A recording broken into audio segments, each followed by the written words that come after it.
binary integer into denary.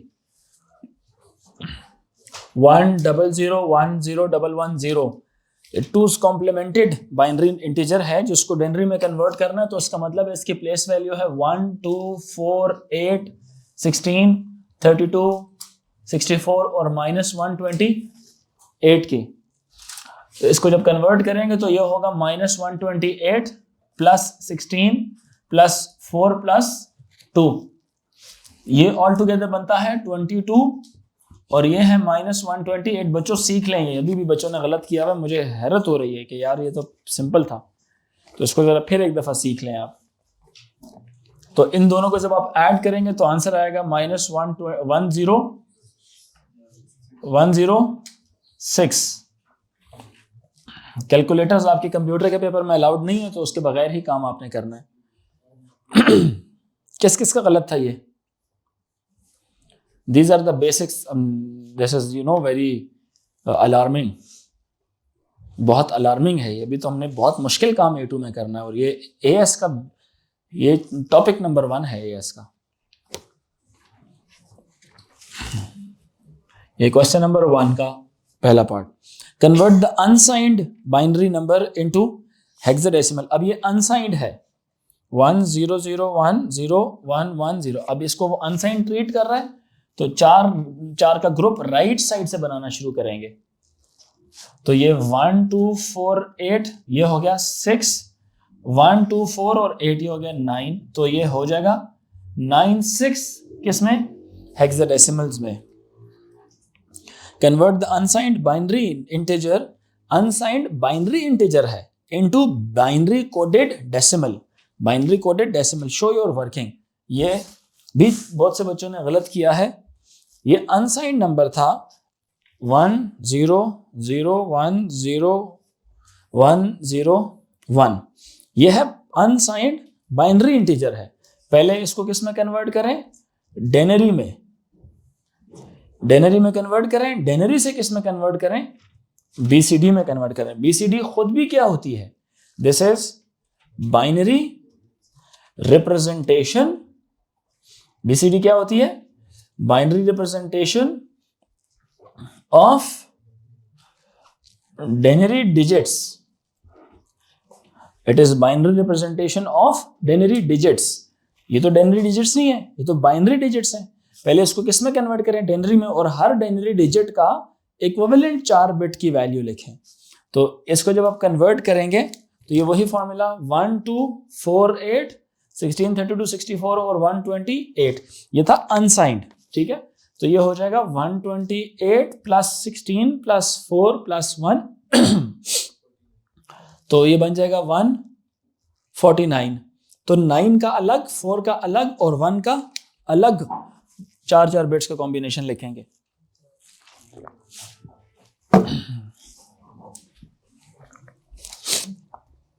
Nine की 4 bits बनेगी 1001, 4 की बनेगी 0000100 और 1 की बनेगी 0001। ये आ गई 1 की, ये आ गई 4 की, ये आ गई 9 की। ठीक है ये बात के नहीं? सो बीसीडी क्या होती है? Binary representation of denary digits. और डेनरी डिजिट्स में कहां से कहां तक आते हैं? 0 to 9 तक होते हैं। समझ आ रही है कि नहीं? 0 से लेके 7 तक अगर होते तो 3 बिट्स काफी थी। चूंकि 8 भी आता है 9 भी आता है, तो 8 और 9 होने की वजह से 4 बिट्स की रिक्वायरमेंट होती है। बिकॉज 0 1 2 3 4 5 6 और 7 इसको लिखें तो 1 बिट भी काफी है, इसको लिखें तो 1 बिट भी काफी है, लेकिन 2 लिखेंगे तो 2 बिट्स चाहिए होती हैं। कितनी बिट्स चाहिए होती हैं? 2 बिट्स चाहिए होती हैं। तो अगर 2 बिट्स का स्टैंडर्ड यूज करना तो यहां पर भी ये करना पड़ेगा। 3 को लिखें तो 2 बिट्स काफी होती हैं 3 को लिखने के लिए। 4 को लिखने के लिए 2 बिट्स से गुजारा नहीं होता। 4 को लिखने के लिए 2 बिट्स से गुजारा नहीं, इसको 3 बिट्स चाहिए होती हैं। तो फिर ऊपर वालों को भी 3 बनानी पड़ेंगी आपको। 5 के लिए 101 लिखेंगे, 6 के लिए 1107, 7 के लिए 111 लिखें। 8 लिखना है 3 बिट्स में नहीं लिख सकते, 4 बिट्स चाहिए होंगी। इसके लिखना पड़ेगा 1 0 0, सारों को 4 बिट्स में कन्वर्ट करें, फिर इधर भी एक्स्ट्रा जीरोस और सबके साथ एक्स्ट्रा, तो 9 लिखेंगे तो 1 0 0 1, बस यहाँ पे कहानी डेनरी की खत्म हो जाती है 9 के बाद। अगर अगला नंबर 10 लिखना चाहते हैं तो वो डेनरी नहीं होगा, वो A B C D E और F पर ले जाएं, वो हेक्सा में कन्वर्ट हो जाएगी। यहाँ तक रखेंगे तो ये जो नंबर्स हैं सारे ये वाले यहाँ तक, ये BCD भी कहलाए जाते हैं। समझ आ रही है कि नहीं? हर डेनरी नंबर को उसकी अपनी इक्विवेलेंट 4 बिट बाइनरी में लिखना, डेनरी नंबर को, डेनरी डिजिट को इनफैक्ट, ठीक है। Perform the following binary addition 1 2 3 4 5 6 7 8, 1 2 3 4 5 6 7 और 8, ये ऐड हो जाएंगे, क्या हो जाएंगे? ऐड हो जाएंगे। इन दोनों को जमा करें 0, इन दोनों को जमा करें 1, इन दोनों को जमा करें 1 और 1 2, 0 और 1 यहाँ पे क्या हो जाएगा? कैरी। इन दोनों को करें 0 1 यहाँ पे कैरी, 1 इधर आ जाएगा, 0 1 और 1 हो जाएगा। ये समझ नहीं आया तो बताएं हसन, ये आता है? 0 0 0 0 1 1, 1 और 1 कितना होता है? 1 और 1 2 होता है, तो 2 को कैसे लिखेंगे? 1 0, तो ये आ जाता है नीचे आंसर में और ये चला जाता है कैरी में, तो ये 0 आंसर में और 1 कैरी चला गया, 1 और 1 2, फिर 0 इधर और 1 कैरी चला गया, फिर ये 1 0 0 1 इधर आ गया 0 और इस तरह से चलता जाएगा। ठीक है, ये दोनों को ऐड किया ना तो ये तो 1 आ गया ना, ये भी 1 आ गया, ये भी 1 आ गया, सॉरी ये क्या हो गया? 1 1 और 0 2 हो गया, 2 को तो ऐसे ही लिखते हैं, तो ये इसका 0 इधर आ गया, 1 आगे कैरी चला गया। फिर जब इन तीनों को ऐड करोगे तो क्या हो गया? 1 0 और 0 कितना होता है? 1, आंसर किधर आ गया? 1 आ गया। प्रॉब्लम कब होती है? जब मिसाल के तौर पे, मिसाल ले, वैसे तो ये आंसर है इसका, मिसाल ले रहा हूं अगर ये भी होता 1, अगर ये होता 1, सुन रहे हैं कि नहीं? इनका आंसर क्या होना था? 2, आंसर क्या होना था? 2 होना था, इधर आ जाता 0 और 1 क्या हो जाता? कैरी। तो 1 1 और 1 क्या हो जाते? 3। 3 को कैसे लिखते होते हैं बाइनरी में बताओ? 1 1 1 2 3 होता है ना इस तरह से, तो ये किधर आ जाता? आंसर में, और ये किधर चला जाता? कैरी में। तो इधर हम लिख देते हैं इसके नीचे 1 1 क्या चला जाता? कैरी, और ये 1 और 1 क्या हो जाते? 2, फिर 2 के लिए 0 1, तो 0 आता आंसर में, 1 हो जाता कैरी। ऐसा नहीं होता जैसे आप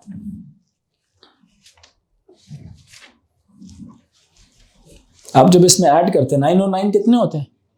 18, ये वाला हमेशा किधर आता होता है और ये हमेशा किधर जाता है? मैं भी ये काम कर रहा हूं कि नहीं? जो सिंगल डिजिट है वो आंसर में, और अगला जो सा है जिसकी प्लेस वैल्यू बड़ी है उसको अपने से आगे वाले में शिफ्ट कर रहा हूं, तो ये इन दोनों को ऐड करके यहाँ पे क्या आ जाएगा? समझ आ रही? कैरी। तो ये 9 और 2 11 और 1 13, 13 आ गया, 13 में फिर 3 इधर और 1 क्या चला जाएगा? कैरी। तो अब यहाँ पे तो कुछ नहीं है, तो यहाँ पे क्या आ जाएगा? 1 लिख देंगे इसको। तो हम नॉर्मल मैथ्स की दुनिया में भी यही काम करते थे ना, यहाँ पे भी यही काम हम कर रहे हैं, लेकिन सिर्फ लिखना किस तरह से? आंसर्स को 1 0 की सूरत में लिखना है। किसका? हाँ 12, 2 और 1 उधर कैरी। ठीक है, यहां तक क्लियर होगी बात?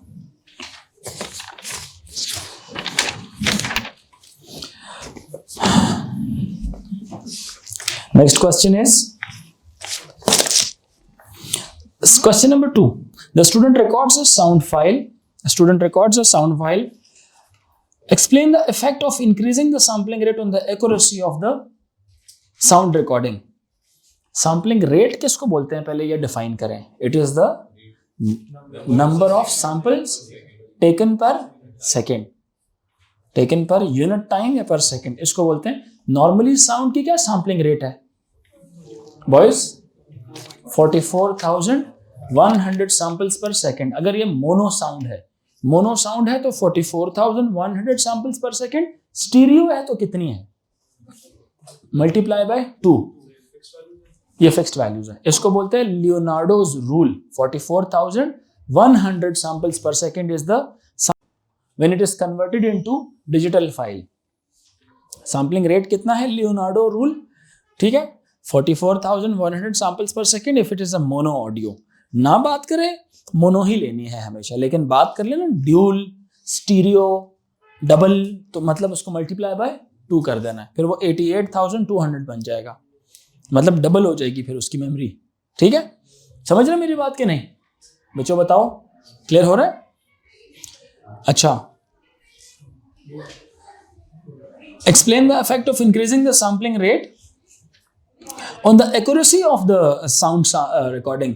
अब असल में जरा तवज्जो से सुनो, असल में क्या होता है, लेट्स से अगर ये आपकी ऑडियो सिग्नल है, ये आपका ऑडियो सिग्नल है, पहले आप सैंपल्स उठा रहे थे इस तरह से, 1 सैंपल, 2 सैंपल, 3 सैंपल, 4 सैंपल, 5, 6, 7, 8, 9, 10, 11 और इस तरह से आप सैंपल्स उठा रहे थे। यह है सैम्पलिंग। क्या बोलते हैं इसको? सैम्पलिंग। अगर मैं 10 सैंपल्स उठाता हूं 1 सेकंड में तो 10 सैंपल्स पर सेकंड। अब मुझे बताओ, अगर मैं सैंपल्स की तादाद क्या कर दूं, अब इससे पता क्या होगा, ये वैल्यूज, इस सैंपल की वैल्यू कंप्यूटर में सेव होगी, ये पूरी लाइन सेव नहीं होगी, सिर्फ इनकी वैल्यू सेव होंगी। क्लियर है मेरी बात के नहीं? तो जब इनको दोबारा रीजनरेट किया जाएगा तो पता है कैसे जनरेशन होगी, ये सैंपल इससे कनेक्ट होगा, ये इससे कनेक्ट होगा, ये इससे कनेक्ट होगा, ये इससे, इससे, ये इससे, ये इससे, और ये इस तरह से कनेक्शंस होते रहेंगे। मेरी बात अंडरस्टैंड करें? ये तो ओरिजिनल नहीं था, ओरिजिनल की तरह है लेकिन ओरिजिनल नहीं है। ओरिजिनल हासिल करने के लिए क्या करना पड़ेगा, नंबर ऑफ सैंपल्स क्या करने पड़ेंगे, क्या करने पड़ेंगे, बढ़ाने पड़ेंगे, यानी कि मोर एक्यूरेट रीजनरेशन या more accurate values of the sound will be saved in the computer. Yes और नो? अब ये सारी वैल्यूज एक दूसरे के साथ क्या होंगी, कनेक्ट होती जाएंगी। बात समझ आ रही है कि नहीं? सो ओरिजिनलिटी के करीब करीब जाता रहेगा। तो अब आंसर में क्या लिखेंगे, improves the by increasing the sampling rate improves the accuracy of the sound file. Accurate sound file produce होगी, ठीक है, because digital waveform, because waveform more closely resembles the analog waveform. The waveform that is regenerated will क्या लिखेंगे, will, उसके लिए क्या word इस्तेमाल, resembles the original waveform, resembles the original waveform। Second point आप इसमें ये लिख लेंगे कि इसमें ये जो एरर आता है ना, ये वाला एरर, ये एरर, इस एरर को क्या बोलते हैं, this error is known as quantisation error. समझ आ रही है कि नहीं? यानी कि 2 सैंपल्स के बीच में जो एक्चुअल सिग्नल वैल्यू स्किप हो रही होती हैं वो एरर होता है, उसको बोलते हैं क्वांटाइजेशन एरर। इस तरह से यहां पे भी आ रहा है, ये सारे थोड़ा थोड़ा क्वांटाइजेशन एरर्स इन सब में आ रहा है। अब quantisation error is reduced if you take more samples because those more samples they reassemble the original waveform of the audio signal if you increase the number of samples per second. ठीक है, increases the amount of, you know, नुकसान इसका एक तो फायदा है, it increases the amount of detail in the audio signal. ठीक है, कितने नंबर का था, 2 नंबर का था, तो बातें पूरी हो गई हैं। Increasing the sampling it means the number of samples collected each second are increased. Useless answer था ये। By the way, let me discuss another marking scheme with you guys. Explain the effect of increasing the sampling rate on the accuracy of the sound recording. बच्चे का जवाब है, increasing the sampling rate means the number of samples collected each second are increased, not required. It is again reiterating of the question. Increasing the sampling rate means collecting more samples. Collecting means the number of samples collected each second are increased, not required. AS में ऐसा करेंगे तो line ज़ाया कर रहे हैं अपनी। मेरी बात समझ आ रही? मैं आपसे एक दफ़ा ना, मैं मार्किंग स्कीम पूरी एक बच्चे के आंसर्स मैं आपके साथ शेयर करूंगा, देन आप लोग उससे सीखेंगे कि एग्जामिनर सवाल क्या पूछता है। ये ओ लेवल्स नहीं, ये याद रखें। सबसे जो ट्रिकी बात होती है ए लेवल्स में, मैं आपको भी आज A2 में बता रहा था कि होता यह है कि आपको बहुत सारी बातें पता होती हैं, आप वो सारा कुछ लिखना चाहते हैं, तो उनमें से क्या होता है कि आप वो चीज़ नहीं सीख रहे हैं कि मैंने फिल्टर क्या करना है बीच में से, what information to write in the given answer space. अब बहुत ज्यादा यूजलेस इंफॉर्मेशन से पॉपुलेट कर देते हैं अपने पेपर को। अब वो जिस बच्चे का पेपर शेयर करूंगी, he is a very good student, over crowded paper उसने लिखा है अपना, बहुत इंफॉर्मेशन लिखी हुई है, बट जो सवाल पूछा गया है उसके बारे में बहुत चंद बातें उसमें लिखी हुई हैं। और जब उससे दोबारा डिस्कस किया गया कि ये आपने क्या लिखा, वो खुद बहुत परेशान था कि ये मुझे खुद समझ नहीं आई थी, मैंने लिख क्या दिए, इनके तो आंसर्स मुझे आते थे। और जब जगह कम होने की वजह से फिर नीचे भी लिखना शुरू कर दिया, लाइन के नीचे भी छोटा छोटा करके लिखना शुरू कर दिया। क्यों? क्योंकि यूजलेस आइडियाज लिख लिए थे पहले, और जो एक्चुअल, क्योंकि सवाल में लिखा होता है, बताना होता है उसमें, ठीक है। तो ये जो बात लिखी है ना कि एक ही दफा सवाल को रिपीट करना, no need. More samples have to be stored increasing the file size, however the sound will be more accurate and quality will be better. सिर्फ ये बात इसने ठीक लिखी है, उसने स्टोर फाइल साइज इंक्रीज कर जाएगा। अच्छा, अब आंसर का रिस्पेक्ट देखना जो सबसे कीमती बात है, टॉपिक से भी ज्यादा इंपॉर्टेंट ये बातें हैं। अब एक सवाल कहता है student records a sound file. अब look at an examiner, I am the examiner, what do I want? Explain the effect of increasing sampling rate on the accuracy. Your answer must be focusing what? Accuracy of sound recording. किसकी? With respect to increasing the sampling rate. There are many different answers. Samplings बढ़ जाएंगे, file size बढ़ जाएगा. Is file size related to accuracy? No. It is a correct answer. सबको मेरी बात समझ आ रही है? Accuracy के हवाले से जवाब ठीक नहीं है, लेकिन वो जवाब तो ठीक है, नंबर तो नहीं मिलेगा। क्लियर हो रही है? तो आप जितनी बहस करें कि जी मैंने तो ठीक लिखा है, सर ने तो नोट्स में लिखवाई थी ये बात, या आपके फलानी मार्किंग स्कीम में तो आपने इसका जवाब का नंबर दिया हुआ, तो वो बोलेगा सवाल आपने देखा था कि उस मार्किंग स्कीम में या उस पेपर में सवाल क्या था, और आपका सवाल क्या है? आपका सवाल है कि explain the effect of increasing the sampling rate. Sampling rate बढ़ाने का जो इफेक्ट है ऑन द एक्यूरेसी, एक्यूरेट, कितना एक्यूरेट बनेगा? आप लिखेंगे कि इंप्रूव्स, उसकी एक्यूरेसी इंप्रूव हो जाएगी, क्वांटाइजेशन एरर कम हो जाएगा, सिग्नल रिजेंबल करेगा अपने ओरिजिनल सिग्नल के साथ। समझ रहे हैं कि नहीं? अबे हेलो, इधर ध्यान दो।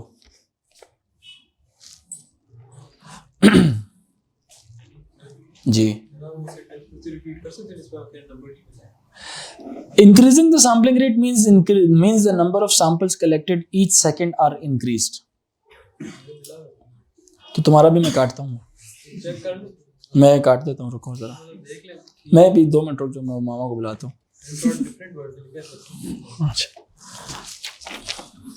Increasing the sampling rate means more samples of the sound will be taken in each second, hence the sound will be more accurate, and however the size of the file will increase, the sound will be more accurate.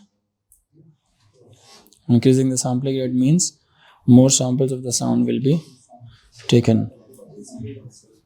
हाँ ये ठीक है, first line. खैर, यहां तक बात समझ आ रही है?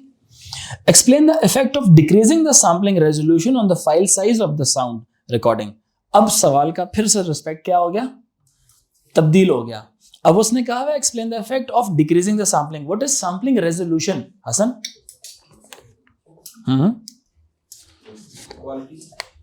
बेटा इसका मतलब क्या है? मुताहर? यस, एक सैंपल को कंप्यूटर में जब स्टोर किया जाता है तो कितनी बिट्स रिक्वायर्ड होती हैं? ठीक है, नॉर्मली कितनी बिट्स रिक्वायर्ड होती हैं? 16। नॉर्मली कितनी बिट्स रिक्वायर्ड होती हैं? 16 या 24। 16 या 24 रिक्वायर्ड होती हैं, ज्यादातर 16 इस्तेमाल होती हैं। अब 16 बिट्स से क्या होता है? डेसिमल्स को भी आप अपने पास स्टोर कर लेते हैं। अगर जो सैंपल्स एक दूसरे के बहुत क्लोज होते हैं तो उसमें डेसिमल वैल्यूज होती है, आप उसको भी स्टोर कर लेते हैं। अगर सैम्पलिंग रेजोल्यूशन कम कर देंगे तो उससे भी तो बहुत ज्यादा सारे सैंपल्स ऐसे होंगे जिनकी एग्जैक्ट वैल्यू तो नहीं स्टोर कर पाएंगे। अगर 14.9 आता होगा तो आप तो 14 स्टोर करेंगे, 0.9 तो गया।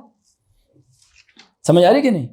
14.9 होगा, 14.8 या 14.1 या जो भी डेसिमल वाली वैल्यूज होंगी वो तो आप, चूंकि बिट्स आपके पास कम है, जब कम बिट्स होंगी तो कम वैल्यूज तक आप स्टोर करवा सकेंगे, ज्यादा तो नहीं स्टोर करवा सकेंगे। समझ आ रही है कि नहीं आ रही? सो डिक्रीजेस द, अच्छा, और एक बात तो डेफिनेटली ये है कि उसने कहा था कि किसके ऊपर? फाइल साइज पे क्या फर्क होगा। अब आपका जवाब with respect to the file size होना चाहिए। When the sampling resolution is decreased, the number of bits used to store each sample are decreased. So decreasing sampling resolution means less bits are stored less bits are stored and decreasing the file size. ठीक है, number of bits used to store each sample are reduced, file size will be reduced. दोनों points है, दो ही answers हैं. एक है fewer bits are used to store each sample and file size will be reduced, decreases the file size of the sound file. और हाँ, वो resultantly accuracy, लेकिन यहाँ पे एक्यूरेसी नहीं बताना, यहाँ पे सिर्फ फाइल साइज के हिसाब से अपने आंसर को सराउंड करना है. ठीक है. Following the bitmap image has a resolution this and this 4096 cross 4096 and a color depth of 24 bits is per pixel is used. Color depth किसको कहते हैं हसन? हाँ जी असफर, कलर डेप्थ क्या होती है? Yes, colour depth is the number of bits used to store a colour. ठीक है, each colour तो पिक्सल का ही कलर होगा ना. Number of bits used to store the colour of each pixel. अब ये पूरी कहानी समझाई हुई है, मोनोक्रोम से समझाई है, फिर ड्यूल कलर से समझाई है, फिर क्वाड कलर से समझाई है, फिर 256 डिफरेंट कलर्स वाले 8 बिट्स इस्तेमाल करते हैं. समझ रहे हैं क्या नहीं? तो ये जो इमेज नीचे उसने तस्वीर से बनाई हुई है, ही इज सेइंग दैट कि 24 बिट पर pixel colour depth is used. The image is displayed on a monitor that has a resolution of 1290 cross 1080 pixels, 1920 cross 1080 pixels. Tick one box in each row to identify the effect of each action on the image file size. Change the color depth of image file to 16 bits per pixel. क्या करेगा ये? Decreases the, चूंकि अब less number of bits per pixel are used, file size क्या हो जाएगी? कम हो जाएगी. Change the resolution to 1366 cross 768 pixels. क्योंकि इसको मल्टीप्लाई करके आंसर निकालना पड़ेगा. अच्छा हाँ, सॉरी, ये तो इमेज की बात ही नहीं कर रहे, तो स्क्रीन रेजोल्यूशन की बात कर रहे हैं. फाइल साइज पे no change on the file size पे तब्दीली नहीं आएगी because screen resolution is the number of pixels present on the screen. Change the colour of the rectangle from black to red. इससे भी कोई फर्क नहीं पड़ेगा. क्यों सर? पड़ेगा ना सर, ब्लैक तो सर मोनोक्रोम नहीं. उसने ऊपर क्या बोला हुआ है? जनरल स्टेटमेंट पढ़े सवाल की.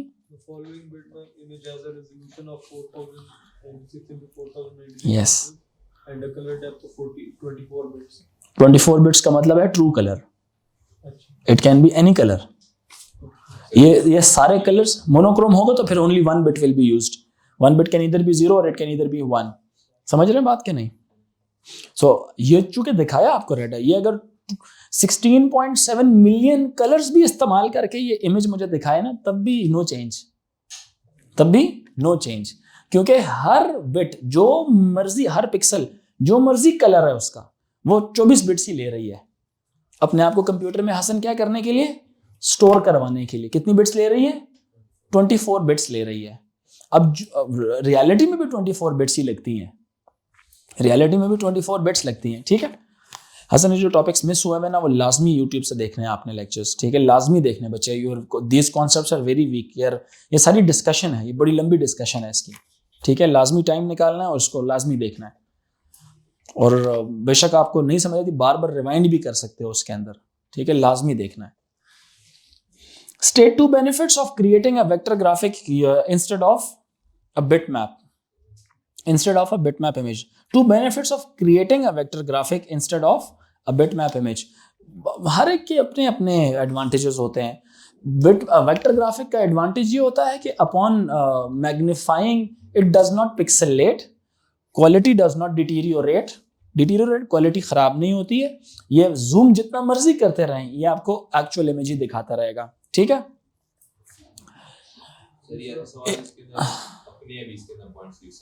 जो पॉइंट्स एग्जांपल्स में हैं आप ये लिखें. Can be enlarged without pixelation. ये बात तो हमेशा से ही इसमें है, लॉस ऑफ क्वालिटी नहीं होती इसमें. ठीक है, और स्मॉलर फाइल साइज, ये जनरल आंसर्स हैं इसके, ये हमेशा इसी तरह से रहेंगे. जो दूसरा इसका आंसर है, individual components of the image can be also be edited. This is also one of the answers. A second bitmap image is stored. आप में से टॉपिकल है ना सबके पास? किस किस के पास नहीं है? आपके पास नहीं है, टॉपिकल लें ताकि आपके आंसर्स भी ठीक हों और साथ लेक्चर्स भी देखें, ठीक है। मुझे आज भी कोई बंदा कह रहा था कि आपने फ्री लेक्चर्स क्यों सबके लिए अवेलेबल किए हैं, आपने इस पे पैसे रखे हैं इसके ऊपर देखने के लिए, आप कितने क्वालिटी लेक्चर्स हैं, आप क्यों नहीं पैसे लेते हैं? तो मैंने कहा नहीं, मैं अल्लाह के लिए कर रहा हूँ, कुछ काम सदक़े के तौर पे। तो आप लोगों को नॉर्मली, क्योंकि उनका ट्रेंड बिजनेसमैन थे, उनका ट्रेंड यह है कि किसी को अगर फ्री चीज़ दी जाए ना तो वो उसको बिल्कुल फॉर ग्रांटेड लेता है। जब आप उसके पैसे रखेंगे तो जो मर्जी होगा, थोड़े से रखें तो लोग जो उनसे ना फिर उसकी थोड़ी सी कदर भी होगी, ठीक है। तो अब ये मेरा अपना मानना है कि मैं जब उसको फ्री कर रहा हूँ तो ये आपके सबके भले के लिए। तो चूँकि मैं ही पढ़ा रहा हूँ, ठीक है, तो बार बार उसको देखें, बार बार पढ़ें वहाँ से, ताकि आपको उस चीज़ का इजाफा आपकी नॉलेज के अंदर हो, आपके इल्म में इजाफा, आपको समझ आए चीज़ों के बारे में। दुनिया इसको मुख्तलिफ तरीके से देखती है, मुझे पता है मेरे बहुत ज़्यादा पैसे खर्च होते हैं इसमें। ये जो कैमरा एक लगा होता है, it's quite expensive, the people that I pay they take huge salaries, maintenance, memory बहुत एक्सपेंसिव है, जो जितने टेराबाइट्स मैंने सर्वर के अंदर रखे हुए दे आर क्वाइट एक्सपेंसिव। हर चीज़ इसको मैनेज करने वाली एक्सपेंसिव है। ये एक एडिशनल ओवरहेड है हमारे ऊपर, एक्स्ट्रा बर्डन है इनफैक्ट, अगर दूसरे अंदाज में आप देखें तो। समझ रहे हैं ना, एक्स्ट्रा बर्डन मतलब यूँ समझ लें कि जितनी हमारी जो इनकम होती थी उस इनकम में से पैसे माइनस होते जा रहे हैं, क्योंकि इन चीज़ों में लग रहे हैं। वो सिर्फ आप लोगों के लिए, ताकि आप लोग देखें, उससे फ़ायदा उठाएं। और कोई चीज़ समझ नहीं आती है तो मैं भी यहाँ पर ही खड़ा हूँ, पढ़ता हूँ, समझा रहा हूँ। इसीलिए मैं मार्किंग स्कीम में एक एक चीज़ आपके साथ डिस्कस कर रहा हूँ। एग्जामिनर की सोच क्या होती है, फिर मैं पूरा पेपर भी एक दफ़ा आपसे डिस्कस करूँगा, ठीक है। Okay, lower file size or it does not pixelate upon magnification. A second bitmap image is stored using a color depth of 8 bits per pixel. जी बेटा, ये लिख सकते हैं कि सर अगर larger size में represent करना हो तो ज़्यादा clear होती है। नहीं, वो ये रिस्पेक्ट चेंज हो जाता है, आंसर का पर्सपेक्टिव चेंज हो जाता है। एक पिक्सेलेशन का जो उनसे लफ्ज़ है, देखें कुछ अल्फाज है मार्किंग स्कीम के बड़े पेटेंट है, उसके अलावा सेकंड पॉइंट नहीं, ये उसी को तरह का लफ्ज़ है। इसलिए मैं कह रहा हूँ ये जो लफ्ज़ है ना, ये उसकी पर्सपेक्टिव में जब आप देंगे ना तो आंसर का जो बयान है ना वो करो किस तरह से, पिक्सेलेट का लफ्ज़ लाजमी इस्तेमाल करो, ठीक है। वो सिर्फ ख़ास इसी में है। और इसी तरह से जब इसको प्रिंट करोगे तो उसके लिए एक और लफ्ज़ है, वो कौन से वाला है, रेस्टराइजेशन वाला। समझ रहे मेरी बात कि नहीं? कुछ अल्फाज इस तरह के हैं जो कि ख़ास एक टॉपिक में इस्तेमाल होते हैं, तो और वो सवाल भी पूछ रहा है तो वो अल्फाज का चुनाव तो उसमें वही होना चाहिए, जैसे एक पिक्सेलेशन का और एक रेस्टराइज का। रेस्टराइज अगर आप गूगल भी करें, मीनिंग भी निकालें, तो उसका मतलब ये है कि वेक्टर ग्राफिक इमेज को बिटमैप में कन्वर्ट करने वाले प्रोसेस को रेस्टराइजेशन बोलते हैं। तो आप अगर इंकजेट प्रिंटर या लेजर प्रिंटर से आप वेक्टर ग्राफिक को प्रिंट करते हैं तो it is initially rasterize into bitmap image and then it is printed, ठीक है। एएस में इंपॉर्टेंट है कॉन्सेप्ट का तो आना तो एक अलग चीज है, फिर कॉन्सेप्ट के अलावा क्या सवाल का क्या जवाब देना है। आपने सारी बातें नहीं लिखनी। मैं ओवर द टाइम बच्चों को ये बात बताता होता हूँ कि सारी बातें आपने नहीं लिखनी होती, जस्ट वो आंसर लिखना है। ढूंढो उसमें किसका क्या आंसर वो मांगना चाह रहे। जैसे अभी मैंने आपको कहा था उसका फाइल साइज के बारे में बताएं, उसके बारे में बताना है, एक्यूरेसी के बारे में बताएं, सिर्फ उसके बारे में बताना है और कुछ भी नहीं लिखना। नोट्स खोलेंगे, हो सकता है 15 पॉइंट्स मिल जाए आपको, कोई एक लिखना है आपने। उस सवाल जो 2 नंबर है तो कोई 2 पॉइंट्स लिखने हैं आपने। This is an art and this art will be learned when you will solve the topical pass papers, ठीक है। The file is compressed using run length encoding. अब 8 बिट्स पर पिक्सल, 8 बिट पर पिक्सल का मतलब है 256 colours, because 8 bits can give you how many different combinations, कितने combination, बाज 256। हर कॉम्बिनेशन क्या है, 8 जीरोस से लेकर कहां तक जाती कहानी, 8 वंस तक जाती है। तो ओवरऑल कितने कॉम्बिनेशंस बनते हैं, 256 कॉम्बिनेशंस बनते हैं। हर combination is in fact representing one of the colour. जैसे यही जो रिप्रेजेंटेशन है अगर एक्सटेंडेड आस्की में इस्तेमाल की जाती तो ये किस चीज के लिए यूज होती, कैरेक्टर सेट के लिए। अगर आस्की, एक्सटेंडेड आस्की में यही जीरोस और वंस इस्तेमाल होते हैं, डिफरेंट कॉम्बिनेशंस, ये हर एक डिफरेंट कैरेक्टर को कंप्यूटर में स्टोर करने के लिए यूज होता। तो इसी तरह से जब आप इमेजेस की तरफ आप आते हैं तो यही बिट कॉम्बिनेशंस फिर पिक्सल का कलर रिप्रेजेंट कर रही होती है। अगर आप ऑडियो की तरफ जाते हो तो यही बिट्स की जो रिप्रेजेंटेशन है वो कोई आवाज शो कर रही होती है। तो कंप्यूटर में तो वंस एंड जीरोस ही हैं, लेकिन वो वंस एंड जीरोस फिर समझ इसको किस तरह से आते हैं, ये सेग्रीगेट करता है हर टाइप का डेटा दूसरी टाइप से। कंप्यूटर में 1s and 0s he save होते हैं, लेकिन उनको रीड करने के लिए उनके अप्रोप्रिएट ड्राइवर्स लगे हुए होते हैं। ऑडियो को रीड करने वाला स्पीकर या माइक्रोफोन, यस और नो। इसी तरह से स्क्रीन को इंटरप्रेट करने वाला, स्क्रीन के ऊपर अगर आपको कोई टेक्स्ट दिखाना है तो उसके लिए आपको जो आस्की, एक्सटेंडेड आस्की है, यूनिकोड इस्तेमाल होता है। समझ रहे बात कि नहीं? कलर्स दिखाने हो तो वही जो स्टैंडर्ड 24 बिट पर पिक्सल वाला जो सिनेरियो वो इस्तेमाल होता है। क्लियर हुई मेरी बात कि नहीं? The table shows the compressed and uncompressed values for part of the image file. Each color of that pixel in the image is represented by a hexadecimal value. Complete the table. The first row has been completed for you. It's very easy. EA F1 F1 यानी कि it is 2 F1, 3 F2 and 1 EA. अब EA क्या है? It is an uncompressed image जो कि E और A hexadecimal में colour codes हैं, जो कि उसने हर पिक्सल के लिए 8 बिट्स इस्तेमाल की हुई हैं। EA पहला पिक्सल, 1F दूसरा, F1 दूसरा पिक्सल, F1 तीसरा पिक्सल, F2 चौथा पिक्सल, F2 पांचवा पिक्सल, F2 छठा पिक्सल, EA सातवां पिक्सल। अब ये EA सातवां पिक्सल कैसे है भैया? ये हेक्साडेसिमल में कन्वर्टेड है। ये पिक्सल की वैल्यू थी बाइनरी, जो ऊपर उसने लिखा हुआ है कलर डेप्थ ऑफ 8 बिट्स पर पिक्सल। नजर आ रहा है कि नहीं? उन 8 बिट्स को हेक्साडेसिमल्स में कन्वर्ट करोगे। ये कोई कलर था, कलर को कंप्यूटर में दिखाने के लिए बिट्स थी, बिट्स को आपको दिखाने के लिए बिट्स नहीं दिखाई, उसने हेक्साडेसिमल वैल्यूज दिखाई हैं। लेफ्ट साइड पे अनकम्प्रेस्ड है, हर पिक्सल अपनी अपनी वैल्यू दिखाई हुई है। राइट साइड पर क्या किया हुआ उसने? उनके साथ 2 वैल्यूज लिखी हुई हैं। आरएलई में 2 वैल्यूज होती हैं। कौन कौन सी वाली वैल्यूज? एक रन काउंट और एक code of that colour, code of that pixel, कितनी दफा वो पिक्सल आ रहा है। तो पहला उसने काउंट लिखा हुआ है, दूसरा उसने उस पिक्सल की अपनी पर्टिकुलर वैल्यू इस्तेमाल की हुई है। सो नीचे वाला आरएलयू उसने लिखा हुआ है 2AB, 2FF, 1D नहीं, 11D हो ही नहीं सकता। सोचें, can it be 11D? No. Reason पता है क्या है? क्योंकि 8 बिट्स है, 8 बिट्स है। अकल इस्तेमाल करें। अब एक लगा हुआ है, पहली अकल तो यहां से समझ आती है ना, 2AB, 2FF, ये जानबूझ के उसने इस तरह की वैल्यू दी है। एंड 167, 8 बिट्स हैं। ऊपर की एग्जांपल के मुताबिक ये किसके लिए इस्तेमाल हो रहा था? कलर कोड के लिए। अगर आप इसको कह देते हो कि ये 11D है, D तो 8 बिट्स में नहीं होता है, तो 4 बिट्स में होता है। D 8 बिट्स में हो ही नहीं सकता ना, 4 बिट्स में। हेक्साडेसिमल है, क्या पता नहीं, ये तो स्टैंडर्ड है। D is always written in 4 bits. You cannot use 8 bits for D. समझ आ रही है? हेक्साडेसिमल में हर डिजिट 4 बिट का इक्विवेलेंट होता है।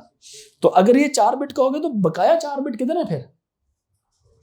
Think from yourself. Where is the other 4 bits to make a complete 8 bit per pixel? वो तो मिस हो जाएगा ना फिर। तो इसलिए दूसरी हिंट क्या है? Do you see a gap between these two? Gap नजर आ रहा है कि नहीं? सब में गैप नजर आ रहा है। इसका मतलब है कि, और ऊपर की एग्जांपल के पास देखें, पहला आपको हमेशा काउंट नजर आएगा, और बाकी क्या नजर आएंगे? Colour code. फिर काउंट, फिर कलर कोड, फिर काउंट, फिर डबल कलर कोड, फिर काउंट, फिर डबल कलर कोड। ये 1D है, एक 1D। तो लिखा कैसे रहेगा? ये लिखा जाएगा AB, FF, 1D, 6, 7। समझ आई कि नहीं आई? नहीं आई समझ तो बता दें। आगे फिर है 32, 80, 81, 81। तो इसका क्या हो जाएगा? 2, 32। समझ रहे हैं कि नहीं? अगला क्या आएगा? 180, 281। अब मैं ऐसे भी लिख लूं तो परेशानी नहीं। हमें पता है कि first is the colour count, other is the code of the colour. या यहां से भी देखें तो दो जो ये वाली है ना, ये किसके लिए रिप्रेजेंटेड है? ये कलर कोड के लिए है। और ये क्या है? उसका काउंट। अब यहां पे अगर मैं यू लिख दूं 1281, नो वरीज, ये क्या है आपका? कलर कोड, और ये क्या है? उसका काउंट है ये जी। कलर कोड तो ब्रैकेट में कर सकते हैं? नहीं, जो उसने देखें, अगर आप अपना डिस्क्रिप्टिव आंसर लिखेंगे तो वो अलग बात है, लेकिन जितने भी पेपर्स आप देखें, कि जितने भी मार्किंग स्कीम्स देखें, किसी भी जगह में उसने ये ब्रैकेट्स नहीं लगाई हुई. They are increasing, don't you think they are increasing the space in the memory? Additional ये वाली ब्रैकेट अलग से बाइनरी वैल्यू आस्की वैल्यू लेगी, ये वाली अलग आस्की लेगी. जितनी भी पहली बात तो ये मार्किंग स्कीम देखें, you will always see it like this. Got it? Secondly, नहीं ब्रैकेट नहीं लगाएंगे जी बच्चे. सर इनका ऑर्डर चेंज हो सकता है? ऑर्डर मसलन अगर 2 3 2 फिर 2 8 1 वो इसके मुताबिक होगा. अगर ये हमें ये बोल दे कि आप 32 2 लिख लें, तो हम इसको जो सा ना कलर कोड इसको काउंट कह लें. इसके बाद 180 है, फिर 281 फिर 2 हम ऐसे करेंगे 232 फिर 281 फिर 180 232 फिर 281 और तब आगे वाला पीछे थर्ड वाला पहले चले आए. ये पहले नहीं नहीं क्यों? तो अगर ये कलर्स यूं पड़े हुए हैं, कलर्स यूं पड़े हुए हैं, आप उसको कंप्यूटर में कैसे स्टोर करा देंगे? फिर उल्टा मिक्स हो जाएगा. समझ आ रही कि नहीं? नाक कान के जगह पे जुड़ जाएगी और जो कान है वो कहीं और जुड़ जाएगा. समझ आ रही है कि नहीं?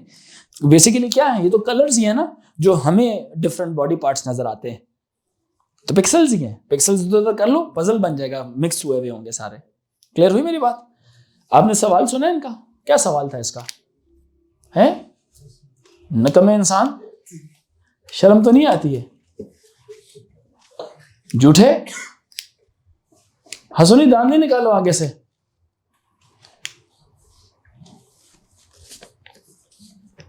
इंसान बनो फैजान.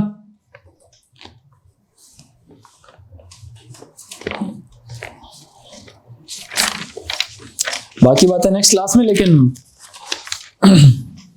ये जो मार्किंग स्कीम एएस की है बहुत इंपॉर्टेंट है.